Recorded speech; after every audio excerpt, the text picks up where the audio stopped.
Tumsifu Yesu Kristo, msikilizaji wa Radio Maria Tanzania na mtazamaji unayetufuatilia kupitia majukwaa yetu mbalimbali ya mitandao ya kijamii. Amani iwe nawe. Siku ya jana Mei 4 mwaka 2025, kwa namna ya kipekee Kanisa Katoliki nchini Tanzania lilishuhudia tukio kubwa na la kihistoria la kusimikwa kwa Mhashamu Stefano Lameki Msomba OSA kwa askofu wa kwanza wa jimbo jipya la Bagamoyo.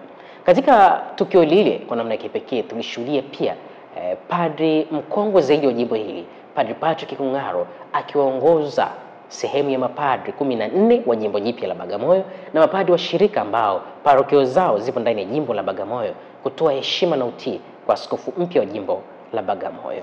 Tumepata fursa ya kuzungumza na Padri Patrick Kung'aro ambaye kwa namna ya kipekee anatushirikisha mambo kadha wa kadha, hasa kwa namna ya kipekee kuanzia ile tarehe 7 ya mwezi wa 3 ya mwaka 2025 ambako aliyekuwa kiongozi wa Kanisa Katoliki duniani Papa Francisco alitangaza kuunda jimbo jipya la Bagamoyo. Hali ilikuwaje kutoka tarehe 7 ya mwezi wa 3 ya mwaka 2025 hadi kufikia tarehe 3 ya mwezi wa 5 ya mwaka 2025 ambapo uzinduzi wa jimbo jipya ulifanyika, na siku ya jana ya tarehe 4 ya mwezi wa 5 ya mwaka 2025 tulishuhudia kusimikwa kwa askofu wake wa kwanza.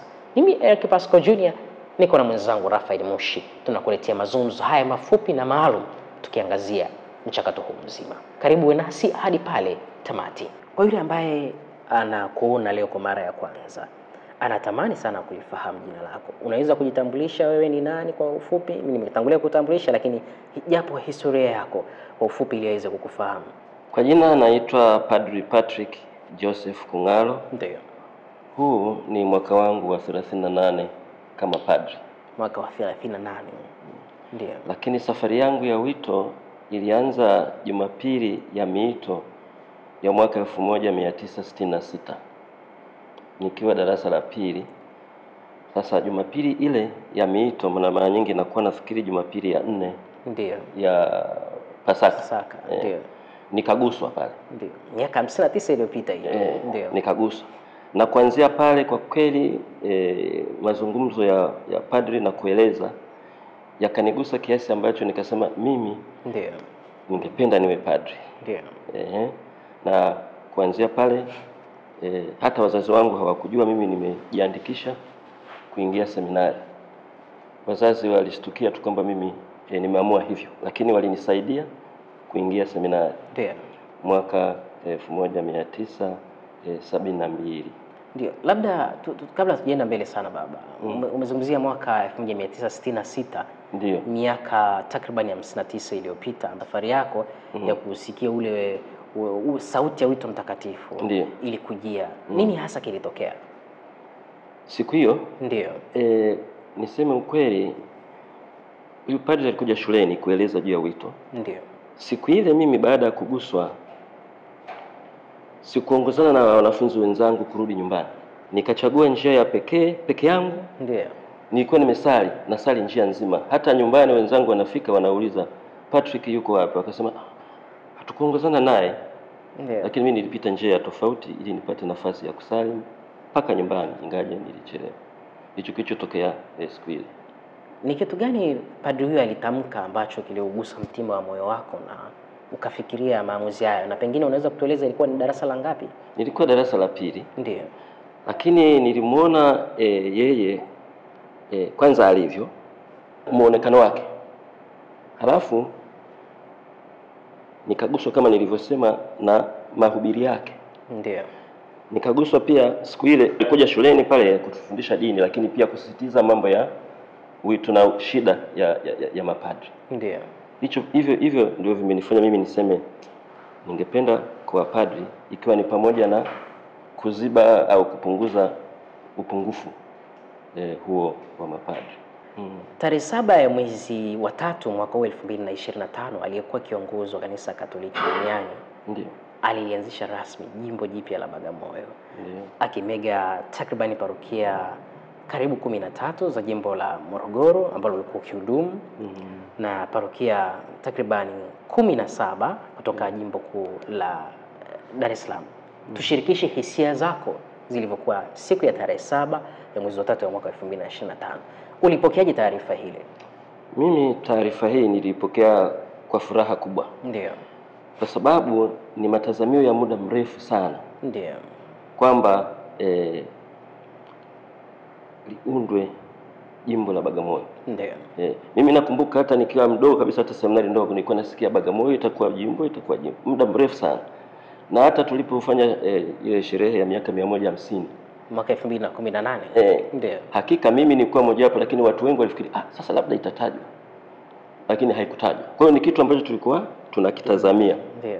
Na ndio maana sasa ilipotokea mimi kwa kweli nilipata furaha. Ulitarajia kwamba pengine ungekuwa ni sehemu ya mapadri wa awali ambao wangekuja kuliunda jimbo hili jipya?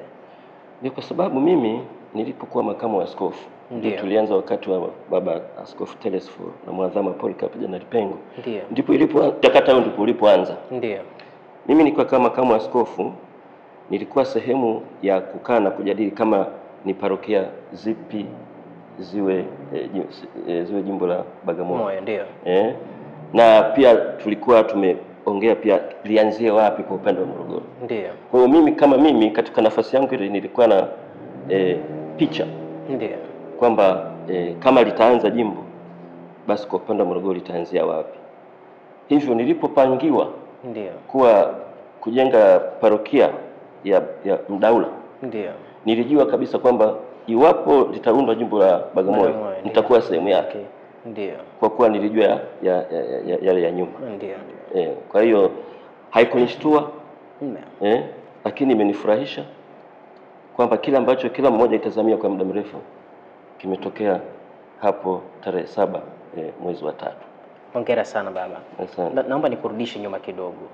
Kwa faida ya yule ambaye anatazama mazungumzo haya. Ndio. Unaweza kutushirikisha japo kwa ufupi, najua huwezi kutumegea vyote. Kwa ufupi, mchakato wa kuunda jimbo jipya huo unafuata taratibu zipi? Kwa upande huo niseme ukweli, mimi sio mtaalamu wa eneo hilo. Ndio. Hasa wenzetu waliosomea eneo hilo ndio wanaweza kueleza, lakini ninachojua kwa kiasi hiki ni kwamba huwa wanaangalia kwanza eneo, ukubwa wa eneo. Ndio. Idadi ya waumini. Ndio. Na idadi ya waumini kiimani na pia hata uwezo wao wa kutegemeza kama ni jimbo. Na ndio maana pia wanaangalia ni parokia zipi na ni ngapi. Ndio. Na kwa sababu hiyo ndio maana pia wameona wachukue 13 huku, 17 huku. Ndio. Iwe jimbo, na mtazamo ni kwamba waumini ni wangapi na kwamba ili jimbo kama jimbo linawezaje kujitegemea kukua. Ndio. Lakini sasa tunachoongelea hapa kukua kiimani, kimaadili, kijamii. Ndio. Lakini pia hata kwa kujitegemeza. Ndio.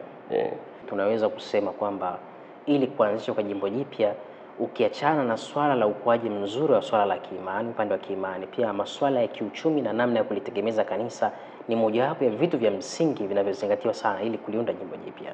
Ndio. Na ndio maana mara nyingine kuna kama alivyoongea askofu mkuu wa jimbo kuu la Dar es Salaam, baba Ruwaichi, kwamba kuna parokia nyingine, majimbo mengine yalianzishwa na parokia 12, nyingine 13, lakini basi wanaona kiimani itakuwaje na pia kimaendeleo ya kiuchumi na watu wana uwezo gani, ingawaje sio kwa uhakika, lakini basi wanaangalia pia sehemu zote mbili. Baba Kung'aro, tushirikishe kwa ufupi, changamoto gani zilijitokeza sana kwako au zilijitokeza katika kipindi hiki cha mpito kuanzia ile tarehe 7 ya mwezi wa 3 mpaka kuja tarehe 4 ya mwezi wa 5 mwaka 2025 ambako alisimikwa rasmi askofu wa kwanza wa jimbo hili? Askofu mpya wa Bagamoyo alipoteuliwa na kutangazwa, asingeweza kwenda kwenye parokia yoyote ya hizi parokia 17 za Dar es Salaam au 13 za Morogoro mpaka asimikwe. Hata mimi mwenyewe nikupe mfano ulio hai. Nilikuwa na tukio la harambee pale Mdaula.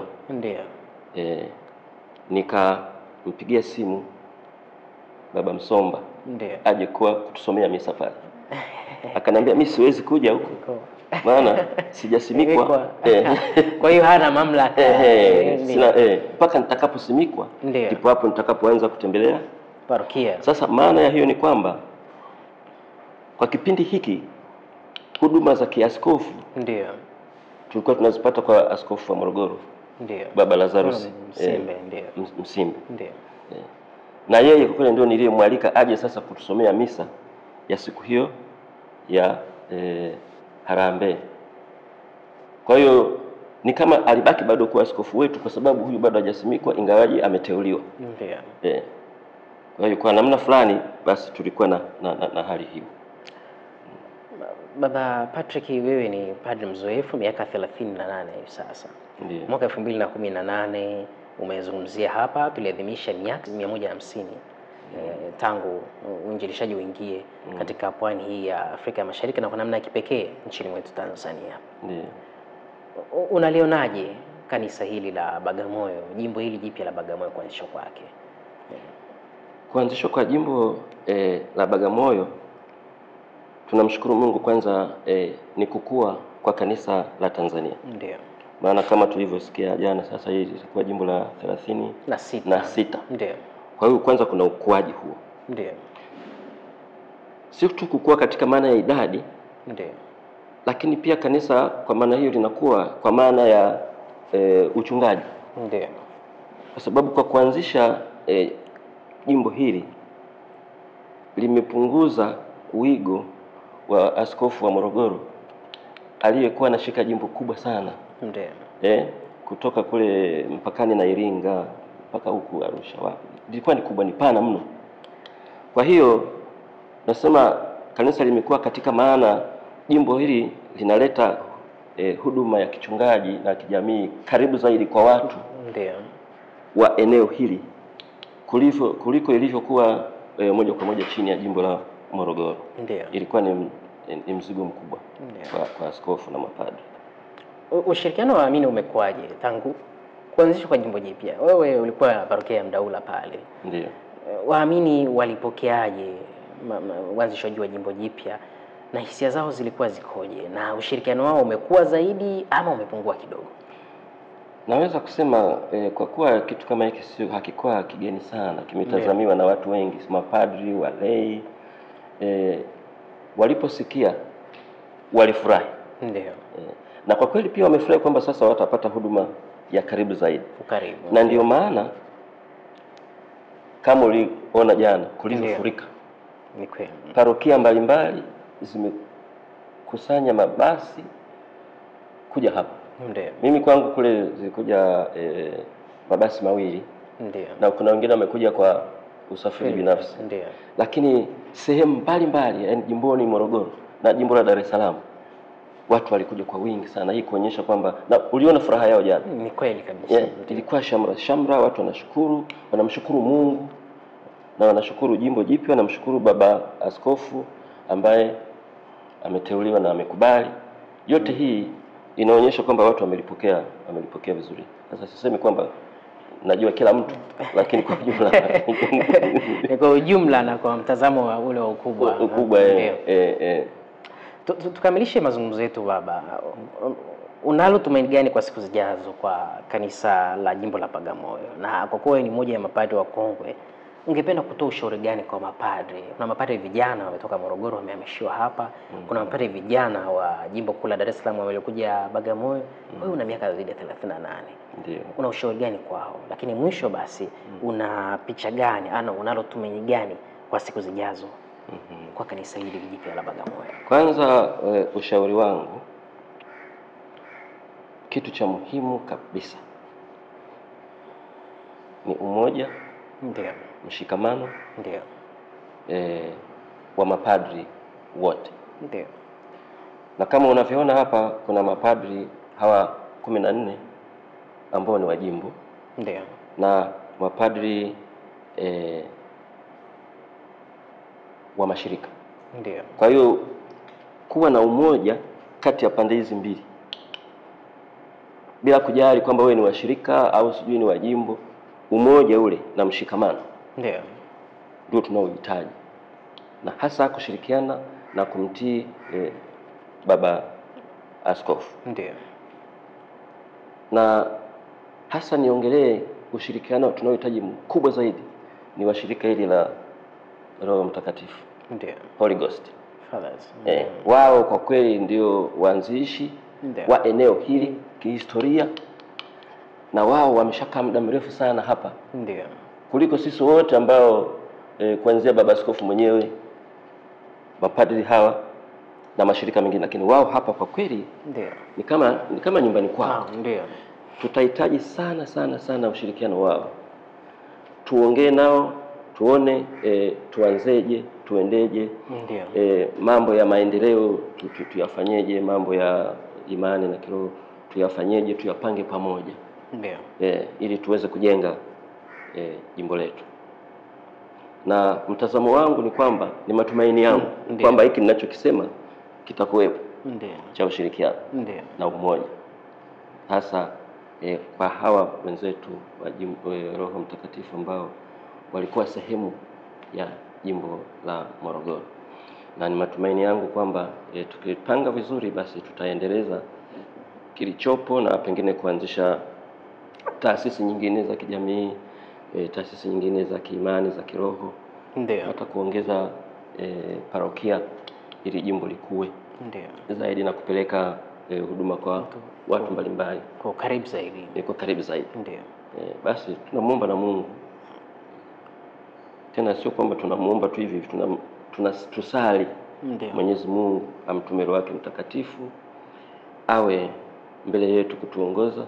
Ndio. Na awe nyuma yetu kutulinda, tuende kwa mujibu wa imani, tuungane na majimbo mengine. Ndio. Ili tuwe pamoja kama chombo kimoja cha baraza la maaskofu wetu, ili tuende pamoja. Ndio. Kuongoza jahazi hili la huduma ya uchungaji mpaka mwisho wa nyakati. Ndio. Baba Patrick, nakushukuru sana. Pengine una lolote ungependa kusema ambalo sijakuuliza kwa siku hii ya leo? Mimi kwa mtazamo wangu ni wazi tuwezi kusema yote. Ndio. Lakini naona inatosha.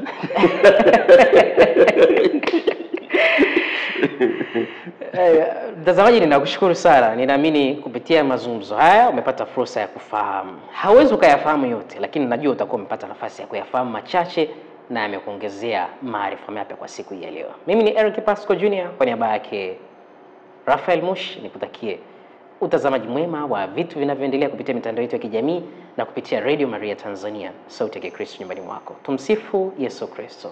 Milele amina.